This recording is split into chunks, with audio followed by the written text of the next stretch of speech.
The Lunda people, they were second to Mbundu people. Mbundu. Yes. Now we had to judge their behavior, general behavior, how their movement. So then we found among the Valley people, they were loose. They had no respect. I mean, they were moving anyhow, you see, playing with men anyhow and so on. But not Lunda. Lunda was just as the Kawande people. That is why they had so many children, as well as the Mbundu people. They behaved. Then the Chokwe Charles. Then we had to recommend this to the government. Say, well, here people are dying. You'll find no people after 10, 20 years. Until the government introduced this treatment in the village, general treatment in the village. Then people started getting injections, getting treatment and so on. Now when I went back in 1952, then I found the Valley people had more children, so I went as far as Javuma in the Chitokoro and so on. Up to this time, those people are treated. And the Valley people are just regarded as Namara, in the Namara district. They were exactly, their behavior, their movement, they were just exact. And those people were helped in Namara too. Dr. Evans, he went there, treated them, they are all right now. Yes. Yes, well, thank you very much.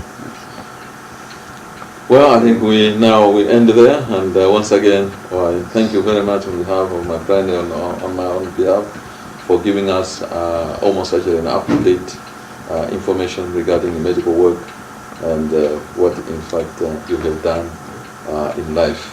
This, in fact, you have set a good example for many of people in the Gasempa district should follow, especially so now that you are established farmer, and that many people in fact depend on your support.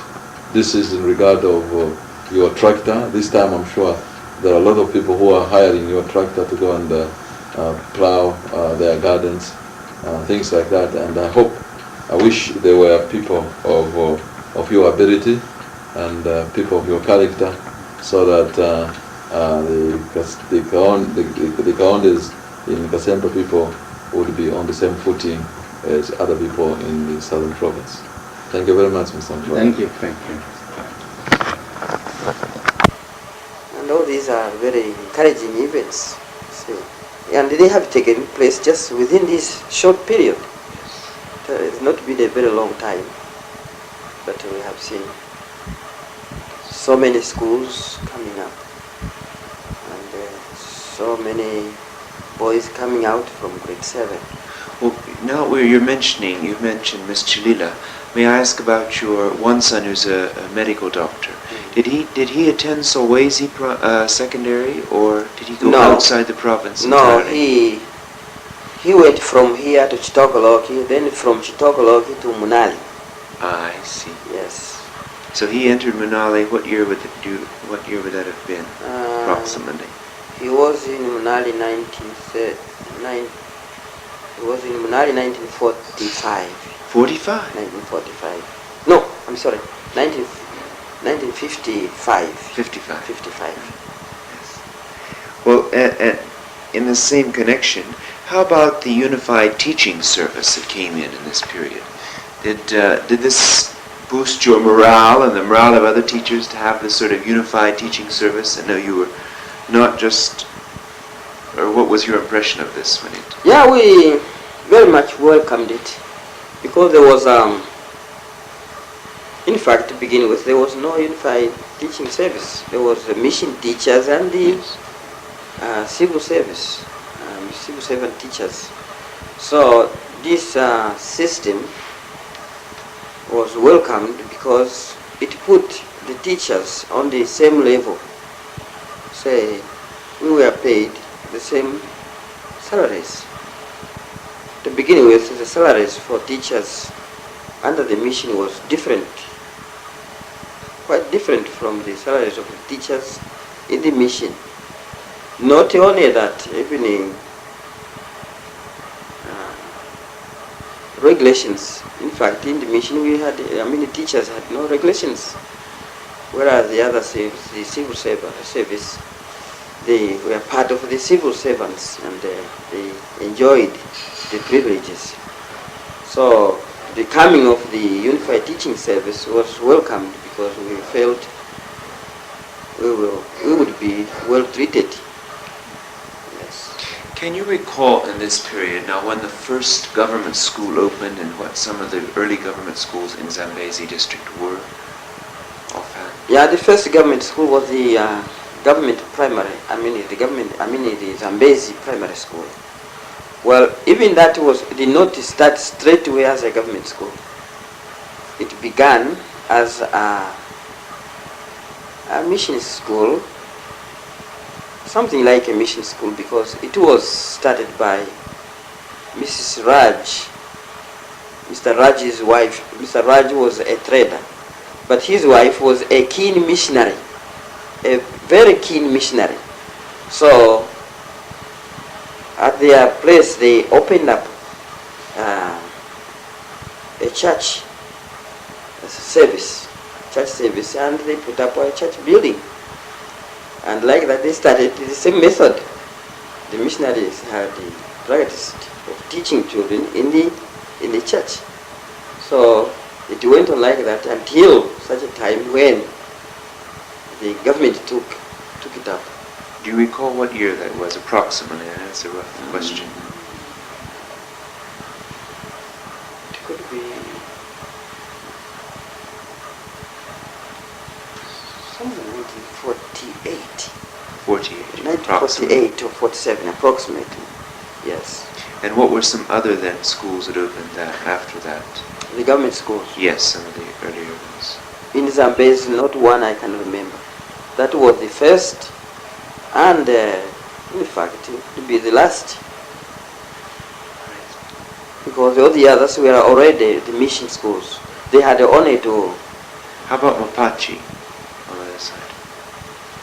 Mapache was not. That was mission. That was mission. Yeah.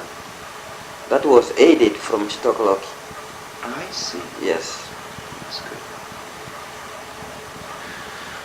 Well, now looking at the next question is in this period of between the 40s and 1964, do you see any connection between education and the struggle for independence? If so, what? Or are they totally unconnected, or is there a great connection? No, to begin with, they were totally unconnected.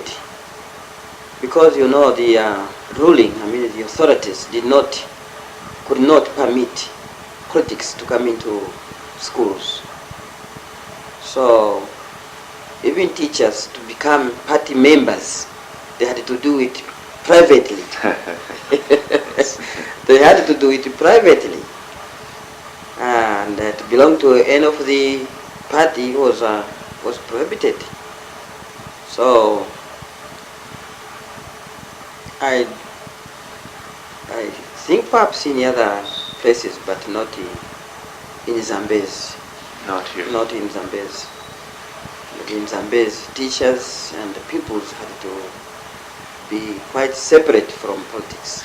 Well, indirectly, is there any connection? Say, what I'm thinking is, in this area, do you think it was the ones who were involved in the struggle for independence?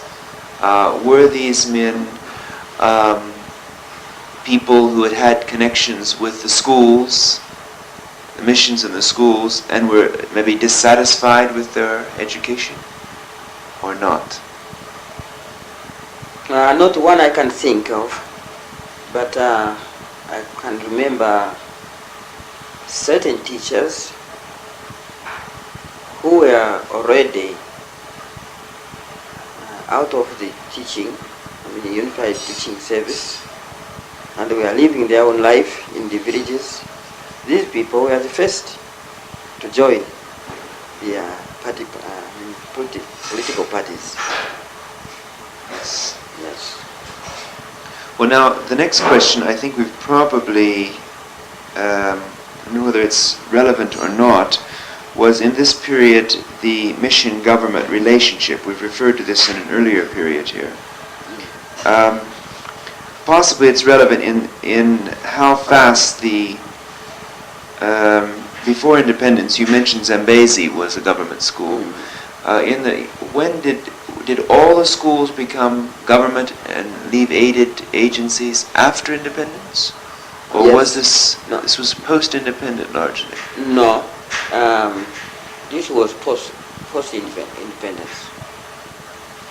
Yes, because schools became unified, fell into the unified teaching service before the independence. Right. Well, let me take a question. I'm not quite sure where it fits, whether it's this section or later, but let me just expand that question into this. Whether pre-independence or post-independence, what do you see about the problems or good things about handing these schools over from aided agencies to government? Was this entirely good, or were there some good things and some bad things about this, or was it all, in your opinion? How do you feel about this? Well, there could be bad and good things together. Good because the burden had to fall on the government, which is a national body, so that distribution could be fair. A distribution of material and administration and things like that could be fair. That was a good side. And the bad side perhaps could be that the missionaries lost contact on the pupils. So that influence which the missionaries had just gone, or it's going, it's disappearing. And as a result, we can find some young men when they come out or when they leave school, they have no respect for the people who first laid the foundation. It could have been done a bit slowly, but the sudden change was good and also at the same time bad. One bad thing was those schools which were well equipped were all right, but other schools which were under-equipped, they still suffered because the immediate takeover could not give the authority the chance to provide equal shares to this, because when they had something to share, these who had already some material, they had to add on their pile, and they had plenty. Well, now it's a little bit vague there on what you mean by lose respect. Are you implying that when the schools were aided, that there was more of a moral training to respect their elders and parents? Yes. Whereas with government, they're more concerned with passing subjects. Yes, that's what it is. That's what it is, because you could. Well, I say this because just a week ago, I was at a funeral where a son came to speak to his father, standing. And the father looked a bit shy. Then one man automatically attacked the boy. He said, "Why should you do this? Are you being taught this in schools? Because you should be sitting talking to your father. This is our tradition. Now you talk to your father standing. Then you are not being taught good manners." You see, he had the impression that the present schools are not teaching good subjects to pupils. So they are leaving out respect to parents. In other words, in the aided schools, in teaching the moral instructions, the churches were very concerned with maintaining traditional respect to the elders as well, you would say. Yes, very much, especially in those early days. In those very early days, you found the missionaries could come in, or the evangelist in charge could come in with a subject, say, which was called something like moral instruction. And a good time was spent just on that subject. How to behave, how to do this before the elders, and things. Something similar to what they could get in the circumcision camp. So there was a definite role in this. There was a definite role, yes. Oh, that's very In nice. that. Interesting. Well, now let's take that a step further into the into our own day, into our own era of the post-independence period. Now, the missions have slowly handed over the schools. Until now, I think in your area you just have Chavuma, one school. It's aided. Yeah, even Chavuma is aided, but it is not aided in a way as it used to be. This time it is administrated by the education officer at Zambezi. Yes. Yes. So this is but this has mostly happened in the post-independence, Yes. except for Zambezi. Yes. Well, now I think probably we can. We've already answered several questions in our next section, but there is one question. It's a bit vague, but it is probably important, and that's 4C here, as I'm on the paper. Is education closer to the people? In other words, as our schools have left aided agencies and are straight under government, do you feel the people have more control through the PTAs or whatever they may be? Is it closer to the people? Do they feel it's more their own or not so much alien to them? No, this time the people feel very much associated, or in fact they take the school to be their own. You think there is a definite community feeling? There is a very big one, yes. And this is much greater than before, would you say? Yes. They're more willing to feel that they can go in and Yes. make their feelings heard. Yes. Say, for example, some times ago this year, a head teacher had to go around the parents' houses, say prominent parents' houses, to ask them to come to his school tomorrow early in the morning, the first thing early in the morning, before classes start, so that they could help him to solve a problem, because he was having a trouble with one of his teachers. And he said this trouble had continued, and this time I'm afraid it's going to lead to a fight. And if a fight starts at that school, something serious could develop. So he said, if you do this, please do it. I would be very grateful. And that morning, very early in the morning, these parents too were very willing and quite happy to go. Simply because they know that it is their school. Well, now this I've just thought of a question going back into an earlier part which I should have asked you earlier.